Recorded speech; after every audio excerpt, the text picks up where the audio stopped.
Hi guys, welcome back. আপনাদের সামনে নতুন টপিক, রামায়ণের আনসুলজি রহস্য। ভিডিওটি স্কিপ করবেন না, পুরোটা দেখবেন। ভালো লাগলে সাবস্ক্রাইব এবং লাইক করবেন।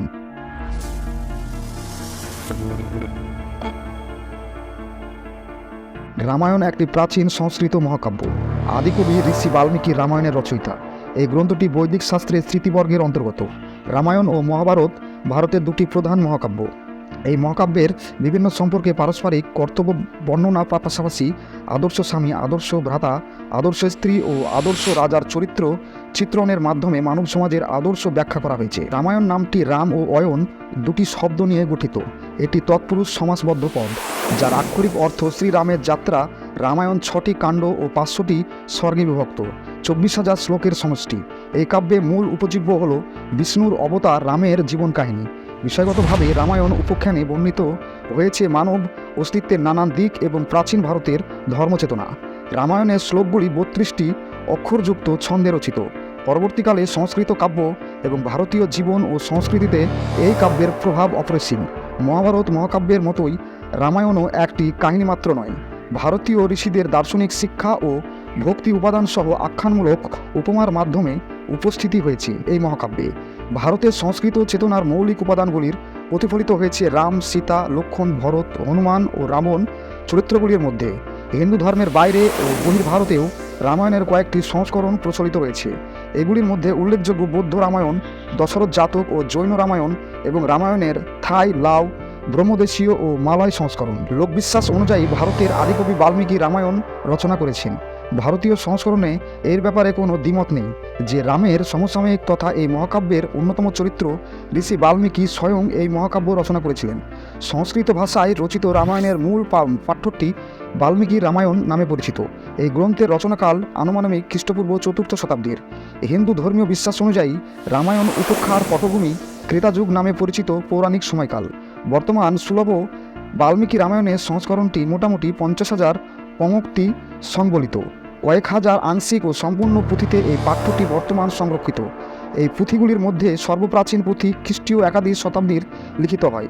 মূল রামায়ণের একাধিক আঞ্চলিক পাঠান্তর, সংস্করণ ও উপসংস্করণ বিদ্যমান। পুঁথি বিশারদ রবার্ট পি গোল্ডম্যান এই সংস্করণগুলিকে দুটি বিভক্ত করেছেন, যথা উত্তর ভারতীয় ও দক্ষিণ ভারতীয়।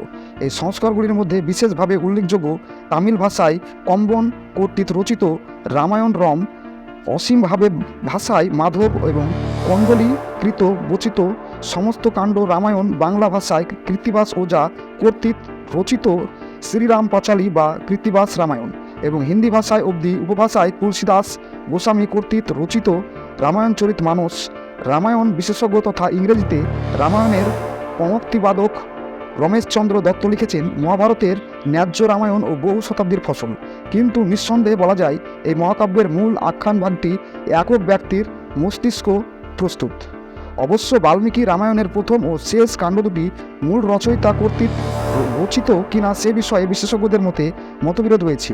রঘুনাথ মনে করেন এই দুই কাব্যের কয়েকটি পক্ষাজিত বর্তমানে মূল রামায়ণের অবিচ্ছেদ্য অংশ বলে মনে করা হয়।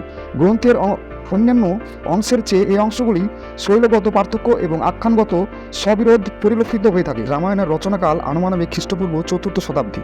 বিভিন্ন সাংস্কৃতিক প্রমাণ থেকে অনুমিত হয় এই গ্রন্থ মহাভারতের পূর্বে রচিত হয়েছিল। হিন্দু বিশ্বাস অনুযায়ী হিন্দু কালপঞ্জিকাতে উল্লেখিত যুগ পর্যায়ের দ্বিতীয় যুগ ক্রেতার এই মহাকাব্য রচিত হয়।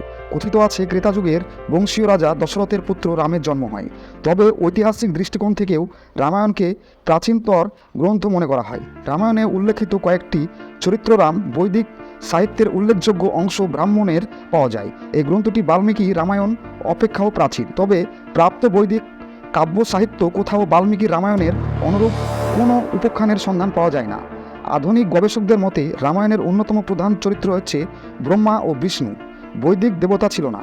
খ্রিস্টীয় প্রথম সহস্রাব্দের শেষ ভাগে পৌরাণিক যুগে তারা ভারতীয় জনসমাজে বিশেষ গুরুত্ব অর্জন করেন।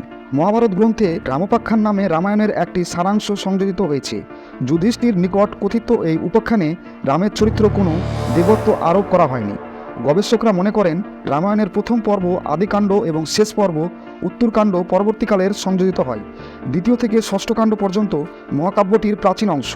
আদিকাণ্ড ও উত্তরকাণ্ডের এই লেখক বা লেখকবৃন্দ উত্তর ভারতের পূর্ব গাঙ্গেয় সমভূমি এবং সোয়াস মহাজনপদের যুগের কৌশল মগধ রাজ্যের সঙ্গে পরিচিত ছিলেন, কারণ উক্ত অংশে এই সকল অঞ্চল সম্পর্কে রাজনৈতিক তথ্য এই অঞ্চলের ইতিহাসের জন্য সঙ্গতিপূর্ণ।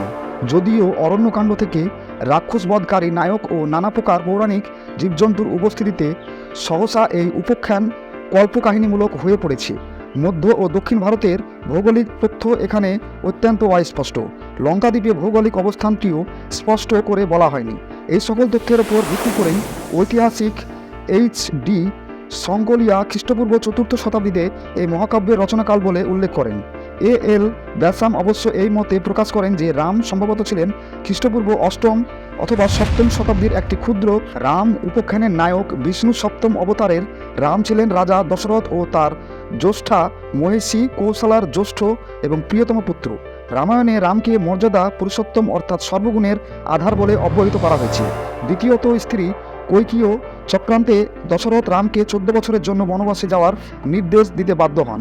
রামও পিতার আজ্ঞা শিরোধার্য করে বনবাসে গমন করেন।